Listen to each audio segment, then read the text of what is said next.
Vivos Deus. L'enregistrement commence. Officier Miller, badge 725, je réponds à un appel pour trouble à l'ordre public au 13 Elm Street. Il est 2h17 du matin. Les voisins ont signalé des lumières étranges et des bruits inhabituels. À première vue, tout semble calme. C'est une maison de banlieue tout à fait normale, rien qui sorte de l'ordinaire. Les gyrophares se reflètent sur les fenêtres du rez-de-chaussée. Pas de réponse à la porte. Je vais entrer pour m'assurer que tout va bien. Réception, confirmez-vous l'adresse ? Le 13 Elm Street. Bien reçu. J'entre.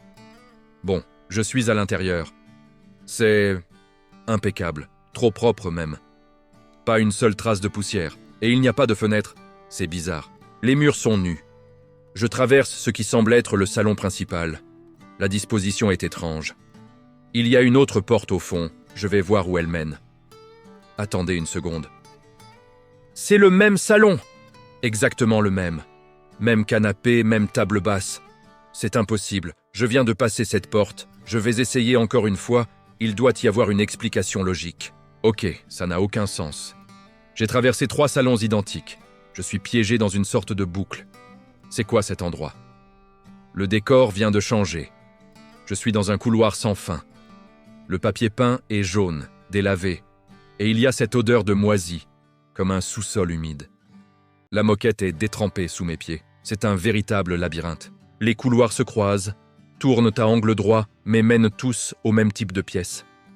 Des pièces vides, complètement vides, à l'exception d'une unique chaise en bois placée au centre. Toujours la même. J'en ai vu au moins une dizaine. Je continue d'avancer, j'essaie de trouver une sortie, mais chaque porte me ramène à un autre couloir jaune. Le silence est assourdissant, seulement brisé par le bourdonnement des néons au plafond. Je commence vraiment à perdre mes repères. Réception. Vous me recevez? Il y a quelque chose qui ne va pas du tout ici. Ma radio grésille. Je ne reçois que des parasites. Ma vision commence à se brouiller. L'image de la caméra glitch. Les couleurs s'inversent. Les murs semblent se déformer, onduler comme de l'eau. Je dois sortir d'ici. Je cours, mais les couloirs s'allongent, se tordent devant moi. La panique s'installe. Je ne sais plus depuis combien de temps je suis là. Au bout du couloir, il y a quelque chose. Une silhouette, grande, sombre, mais elle n'a pas de visage. Juste une surface lisse. Elle ne bouge pas. Elle est juste là, à m'observer. La radio crépite à nouveau, une voix déformée en sort. « Pourquoi es-tu là? Tu n'aurais pas dû venir. » Ce n'est pas la voix du central. Je sors mon arme. « Police, ne bougez pas !» La silhouette ne réagit pas. Je tire. Une fois, 2 fois, les balles ne l'atteignent pas.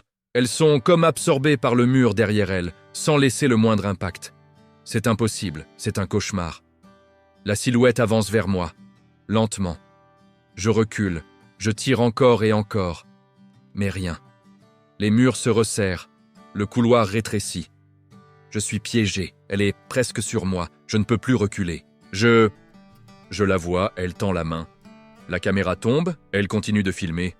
Le plafond descend. Il m'écrase. Il n'y a plus d'issue.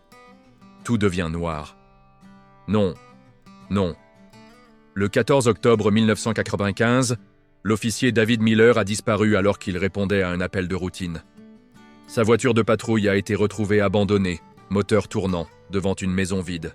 Une enquête approfondie n'a révélé aucune trace de lutte ni d'effraction. La maison était vide depuis plus d'une décennie. Le seul élément retrouvé sur les lieux fut sa caméra corporelle, posée sur le sol du salon. Son contenu, jugé inexplicable et troublant par les autorités, a été classé et archivé. L'officier Miller n'a jamais été retrouvé. Cet enregistrement est le dernier fragment de l'archive perdue. Vivos Deus.